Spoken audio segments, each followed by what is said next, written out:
Hello friends. So today with DynamoDB we are going to follow this small applications. So what we're doing in this application, let's understand this. So here I am just so one user is there which is just hitting the data to push to the data in the DynamoDB.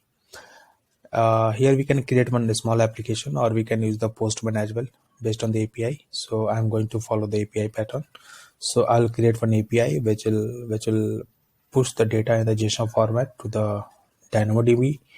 Once the record is going to be updated in the DynamoDB, then it will create one trigger, and that trigger is going to trigger one lambda function. This lambda function is going to one email service to confirm the user uh, that your record has been updated or created successfully. So this is a small flow so that we can now we can understand this DynamoDB in a end-to-end flow, in an end-to-end kind of flow. So here we are using one DynamoDB as a service. We are creating one trigger. We are using the lambda service, and then we are using the email service. So AES. So in this small application, we are going to understand 4 services. Okay, so let's start it. So I'm going to write this application in IntelliJ. So I have opened my IntelliJ IDEA. So here this is the structure of the project that is going to be created. So I will explain every package and the classes. So before starting, it is recommended that you must have access to the console, AWS console, and from there, you have to create one role which is having the DynamoDB full access role. So that role or policy will be attached to your user group. So after this, you'll get the private keys and secret to connect from your local machine. If DynamoDB we have installed on a local, then it will become more easy. You don't need these credentials. So I'm going to in this file. Let's open it. So this is a configuration class, of course. This is a connection class, so it must be a annotated with configuration. So in this, I have just created a DynamoDB instance. So whenever your application start building, this object must be created. So in this you can see here we have AWS provides a client builder. For every service is provide a client builder. Like suppose if I want to use AES service, then I have to write Amazon email service client builder. So this is the same pattern, and with the endpoint configuration I have to in the endpoint configuration I have to give the URL, the DynamoDB endpoint with the zone, or we can say in which region we are going to work. So I have selected AP South region, Mumbai, and this is the endpoint of the DynamoDB as a service with credential. This is nothing but it's an object which is having access key and secret key. So you can see this is my access key and secret key. If you are working on local, then this line you can comment it, no problem, it will work. Or you can put any dummy data here, any dummy data. It shouldn't be your actual credentials. So and we just build it. Let's go to the second package. Of course, this is a controller. I told you initially that I have to I'm going to use the Postman to create the object and other things. So as an endpoint, I have created one controller which is having one post API and one is get API. The post API where I am creating the person object, and in the second method I am fetching the data based on the ID.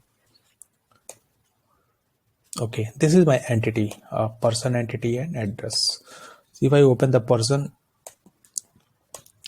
so it is like in other ORM tools, whether it's GPR or something in our Hibernate, what we do is to have annotate the entity class with the table and we have passed the name of the table.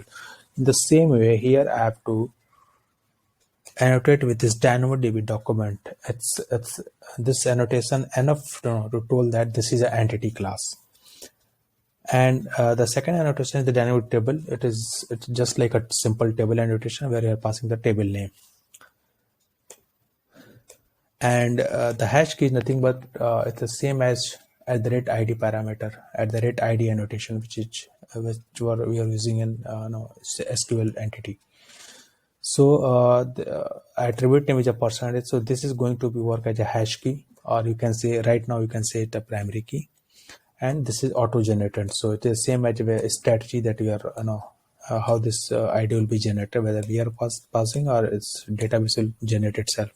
So here again we are using the auto generated policy here, and this is the attribute. It's the same as the column annotation in the entity. So then this is the column, this is the, we call it column here attribute. So it's a DynamoDB attribute is name, email ID, and this is the one another object which is which will act as an attribute. So if you go inside the address class, this is same as like this, where I have a DynamoDB document. Since it is an entity, since we are not going to create any separate table, so we don't need to give this table annotation like DynamoDB table annotation. Okay, and here the same, it's having two attribute.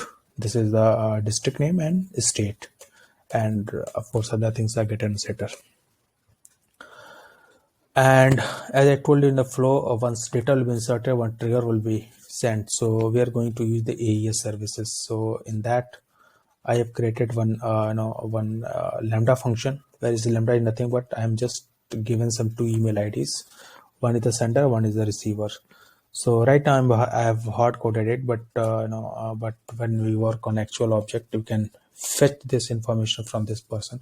There are two reasons of doing this, because before starting any email, we have to register that email with AWS.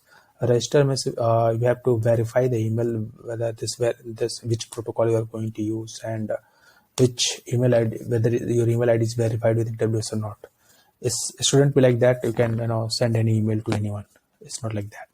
So since two email is verified, this is my personal email, this is my office email. So I will send mail to my office email.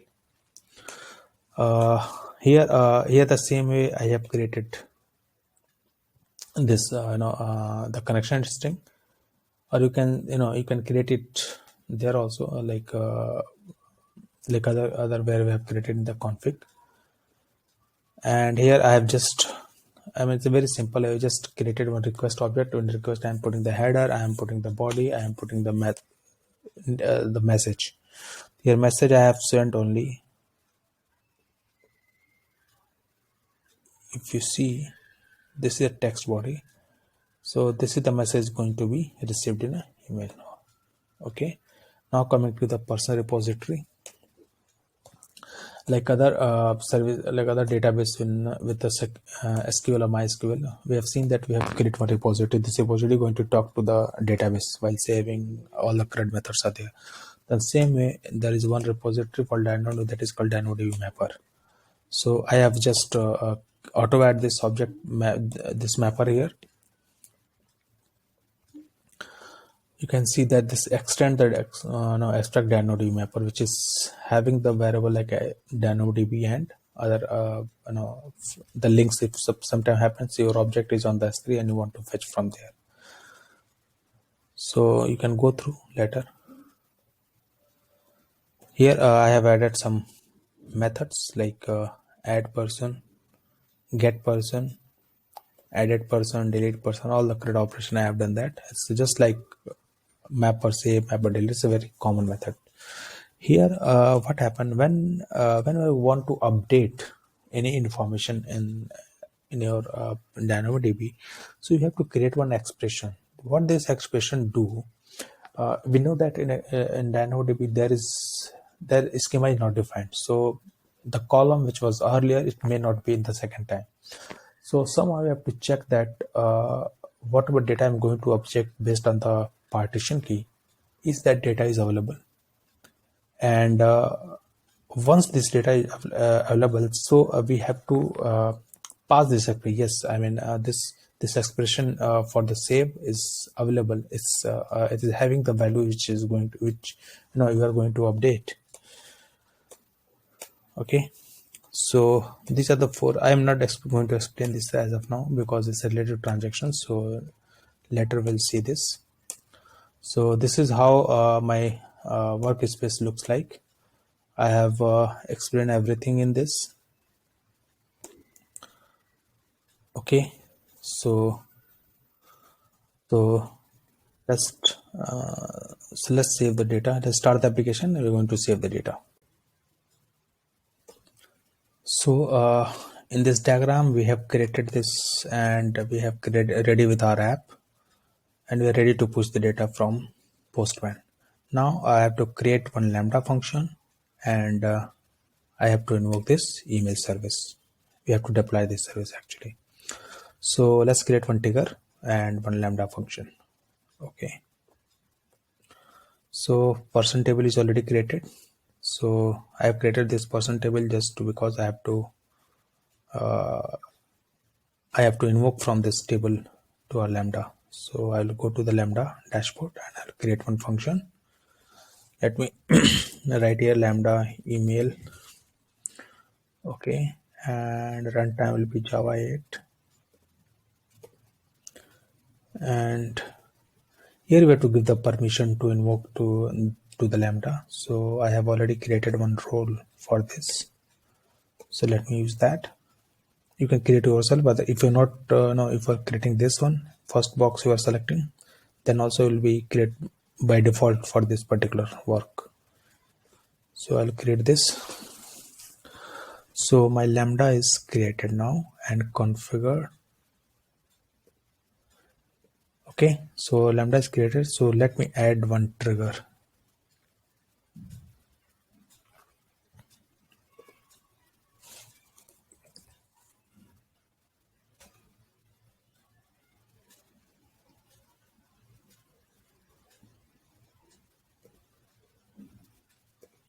Person. Okay, nothing I have to do on this. Let me create this.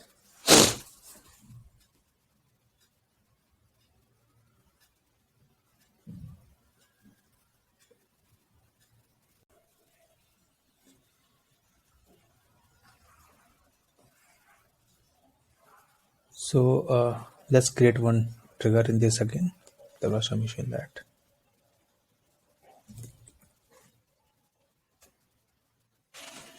I'll select person and here I have to keep all the things default and then I will add it. So now you'll see here the trigger has been created. So we are done with our the application DynamoDB. We have created trigger, we have created Lambda. Now I have to deploy our Lambda here and this. So we'll package this and we'll deploy this. So let's do that. So now I'll build my application. So let's build this. This is a seed we use for to create the Lambda functions. I'll hit it. Let's wait to be created.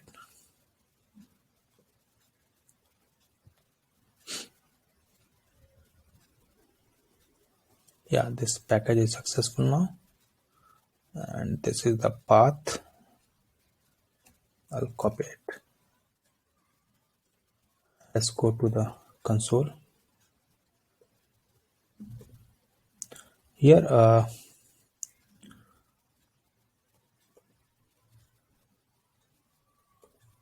we have to add our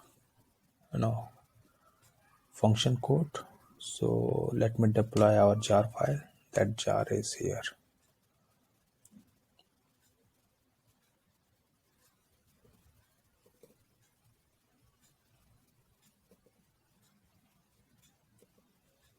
This is the jar file. Let me select it and save it. Now I have to configure our Lambda function. So configuration means we have to give the class name and package name, class name, and method name. So just let's wait a couple of seconds. Let's wait for a second. It's being uploaded.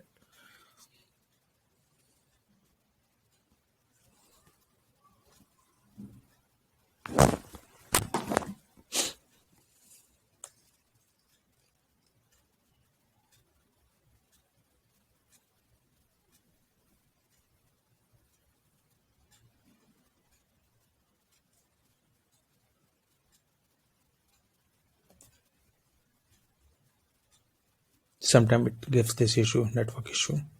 We just do it again, it will work.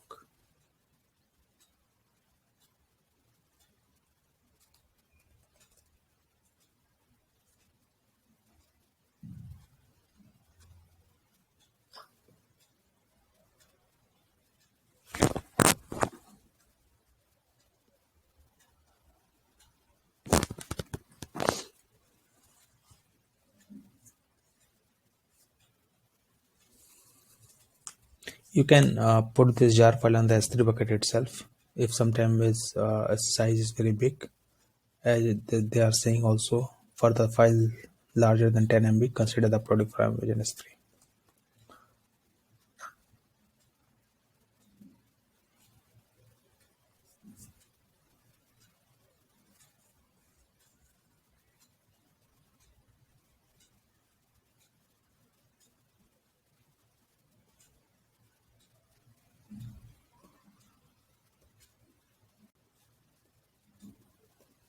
So we have uploaded our code. Now I'll go in runtime setting. Java, that's fine. Now I have to give my class name. So my package name is this. Okay. I have to give my class name. Then method name. I'll save it. So we are ready now for the action. So let's test it. So now let's hit the Postman. First I'll check, is there any email in my inbox? No, I haven't get any email from the AWS. Okay. Now I will check my tables. Is there any record in that? Yeah, one record is there. So let me delete this. Okay, so now there is no record. So let me hit the Postman.